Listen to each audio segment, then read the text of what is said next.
Hello বন্ধুরা, ইতিহাসের পাতায় এমন কিছু ঘটনা খোদাই করা আছে যা শুনলে আজও আমাদের শরীর শিউরে ওঠে, বিশ্বাস করতে কষ্ট হয়। আচ্ছা, যদি বলি মাত্র 18 জন ঘোষওয়ার সৈন্য একটা গোটা সমৃদ্ধশালী রাজ্য জয় করে ফেলেছিল, আপনারা কি বিশ্বাস করবেন? তাও এমন এক রাজ্য যা তখন জ্ঞান বিজ্ঞান, শিল্প সাহিত্য আর ঐশ্বর্যে ছিল উপমহাদেশে অন্যতম সেরা। হ্যাঁ, আমি বলছি সে বিতর্কিত ঐতিহাসিক চরিত্র ইখতিয়ার উদ্দিন মুহাম্মদ বিন বখতিয়ার খিলজির কথা, আর তার অবিশ্বাস্য বাংলা বিজয়ের সেই কিংবদন্তি কাহিনীর কথা।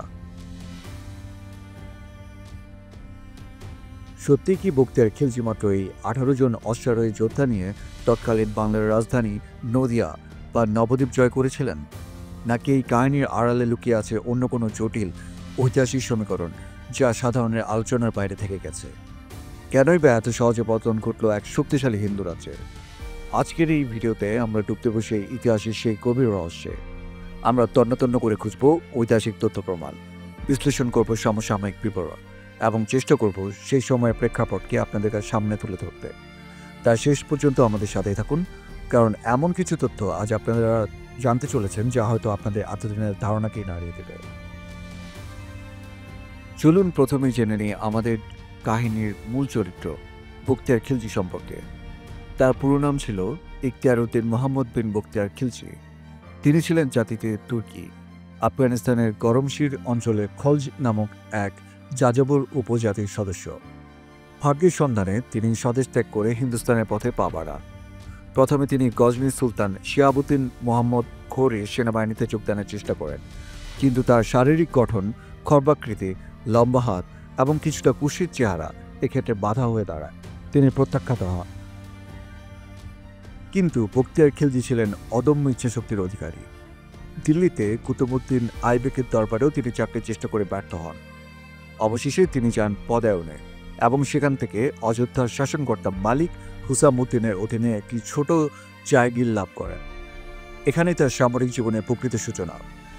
নিজের প্রতিভায় তিনি অল্প কিছু সৈন্য সংগ্রহ করে একটি ছোট সেনাদল গঠন করেন এবং পূর্ব দিকে, মূলত বিহারের সীমান্তবর্তী অঞ্চলে ছোটখাটো অভিযান পরিচালনা করতে শুরু করেন। তার সাহস, রণকৌশল এবং লুণ্ঠিত সম্পদ সৈন্যদের মধ্যে ভাগ করে দেওয়ার উদারতা তাকে দ্রুত জনপ্রিয় করে তোলে। বহু ভাগ্যের নেশি তার পতাকা তোলে সমবেত হতে শুরু করে। 1203 খ্রিস্টাব্দের কাছাকাছি সময়ে বখতিয়ার খিলজি এক দুঃসাহসিক অভিযানে বিহার জয় করেন। এই সময়ে তার বাহিনী কর্তৃক প্রাচীন ভারতের বিখ্যাত জ্ঞানচর্চা কেন্দ্র নালন্দা মহাবিহার এবং বিক্রমশিলা মহাবিহার ধ্বংসপ্রাপ্ত ও লুণ্ঠিত হয়েছিল বলে ঐতিহাসিকদের একাংশ মনে করেন। এই ঘটনা ভারতীয় উপমহাদেশের ইতিহাসে এক কালো অধ্যায় হিসেবে বিবেচিত হয়। যদিও কিছু আধুনিক ঐতিহাসিক এই ধ্বংসযজ্ঞের জন্য শুধুমাত্র বখতিয়ারকে এককভাবে দায়ী করার বিষয়ে দ্বিমত পোষণ করেন। বিহার জয়ের ফলে বখতিয়ারের শক্তি ও খ্যাতি বহুগুণে বৃদ্ধি পায় এবং তিনি আরও বড় লক্ষ্যের দিকে দৃষ্টি নিবদ্ধন করেন, আর সেই লক্ষ্য ছিল ধনধান্যে পুষ্পে ভরা বাংলা। বখতিয়ার যখন বাংলার দিকে নজর দিচ্ছেন, তখন এখানে সেন বংশের শাসন প্রতিষ্ঠিত। রাজা লক্ষণ সেন তখন বাংলার সিংহাসনে। লক্ষণ সেন তার যৌবনে একজন পরাক্রমী যোদ্ধা ও সুশাসক হিসেবে পরিচিত ছিলেন। তিনি পিতৃভূমি পুনরুদ্ধার করেছিলেন। কলিঙ্গ ও কাশী পর্যন্ত তার বিজয় অভিযান পরিচালিত হয়েছিল। শিল্প সাহিত্য ও সংস্কৃতির এক স্বর্ণযুগ ছিল তার শাসনকাল।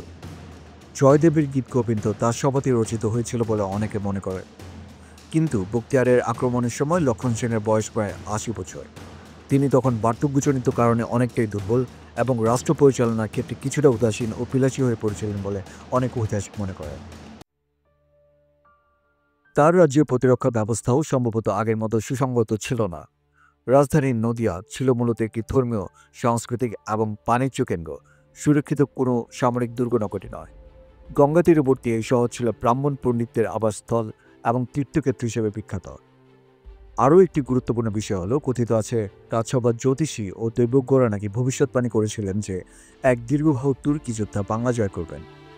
এই ভবিষ্যৎবাণী রাজা লক্ষণ সেন এবং তার আমর্ত্যবর্গের মনে এক ধরনের ভীতি ও নিষ্ক্রিয়তার জন্ম দিয়েছিল। রাষ্ট্রের সামরিক প্রস্তুতিতে এর নেতিবাচক প্রভাব পড়েছিল বলে ধারণা করা হয়। সমাজে বর্ণভেদ প্রথা এবং অভ্যন্তরীণ কোন্দল সেন শাসনের ভিত্তিকে কিছুটা দুর্বল করে থাকতে পারে। এবার আমরা সেই বিখ্যাত কাহিনীর মুখোমুখি হব, যা আজও ইতিহাসের সবচেয়ে রোমাঞ্চকর এবং বিতর্কিত অধ্যায়গুলোর একটি। এই কাহিনীর প্রধান উৎস হল মিনাজ উস সিরাসের তাবাকাত-ই-নাসেরি নামক বিখ্যাত ফার্সি গ্রন্থ। মিনাজ ছিলেন বখতিয়ারের সমসাময়িক এবং তিনি বখতিয়ারের অনুচরদের কাছ থেকে শুনে এই বিবরণ লিপিবদ্ধ করেছিলেন বলে মনে করা হয়। মিনহাজের বর্ণনা অনুযায়ী বখতিয়ার খিলজি বিহার থেকে বাংলা আক্রমণের জন্য যাত্রা করেন। তিনি তার মূল সেনাবাহিনীকে পেছনে রেখে মাত্র 18 জন দুঃসাহসী অশ্বারোহী সৈন্য নিয়ে ঝড়ের বেগে বাংলার দিকে অগ্রসর হন। তিনি এত দ্রুত গতিতে এসেছিলেন যে স্থানীয় মানুষজন ভেবেছিল তারা কোনো অস্ত্র ব্যবসায়ী।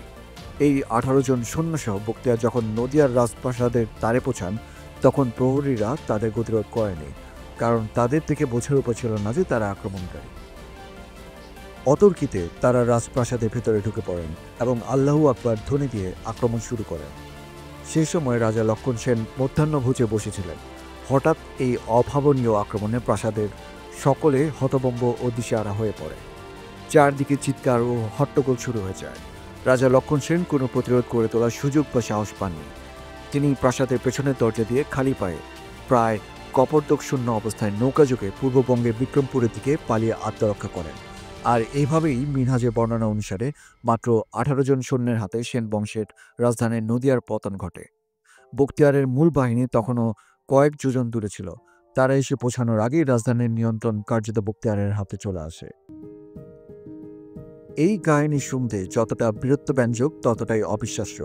এখন প্রশ্ন হলো, এই 18 জন অশ্বারোহীর নদিয়া বিজয়ের কাহিনীকে কি আমরা আক্ষরিক অর্থে গ্রহণ করতে পারি? বেশিরভাগ আধুনিক ঐতিহাসিক এই বিষয়ে ভিন্নমত পোষণ করেন। তাদের মতে এখানে কিছু গুরুত্বপূর্ণ বিষয় বিবেচনা করা প্রয়োজন। মিনহাজ উস সিরাজ নিঃসন্দেহে একজন গুরুত্বপূর্ণ ঐতিহাসিক, কিন্তু তার গ্রন্থ রচনার প্রায় 40 বছর পর তিনি এই বিবরণ লিপিবদ্ধ করেন।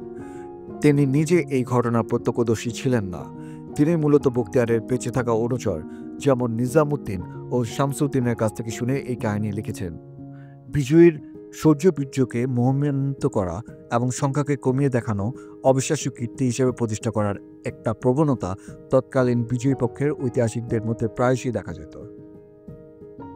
আধুনিক ঐতিহাসিকদের মতে এই 18 জন সৈন্য সম্ভবত বখতিয়ারের মূল সেনাবাহিনীর একটি অত্যন্ত দ্রুতগামী, সাহসী এবং বিশেষভাবে প্রশিক্ষিত অগ্রবর্তী দল ছিল।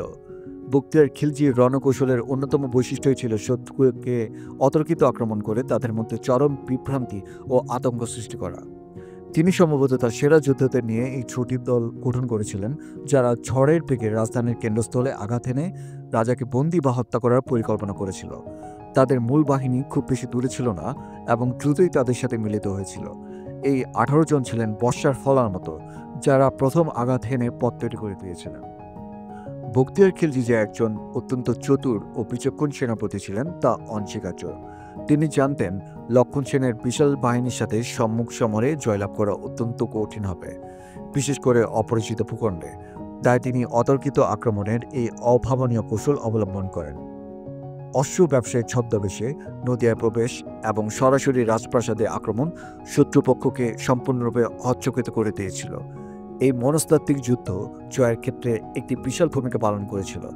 রাজার কানে যখন আক্রমণের খবর পৌঁছায় তখন হয়তো পরিস্থিতি এতটাই ঘোলাটে হয়ে গিয়েছিল যে সঠিক তথ্য পাওয়া বা প্রতিরোধ সংগঠিত করা সম্ভব হয়নি।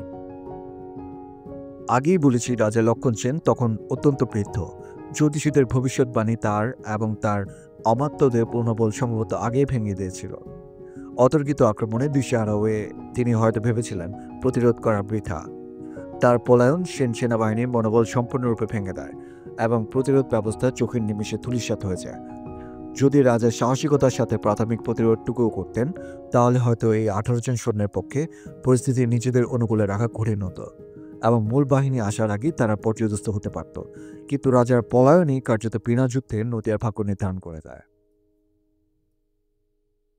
তো বন্ধুরা, বখতিয়ার খিলজির বাংলা বিজয় এবং সেই 18 জন অশ্বারোহীর ঐতিহাসিক রহস্যটি আমাদের আজকের এই বিস্তারিত আলোচনা এখানেই শেষ করছি। আশা করি ভিডিওটি আপনাদের ভালো লেগেছে এবং আপনারা ইতিহাসের এই গুরুত্বপূর্ণ অধ্যায়টি সম্পর্কে একটি স্বচ্ছ ধারণা লাভ করতে পেরেছেন।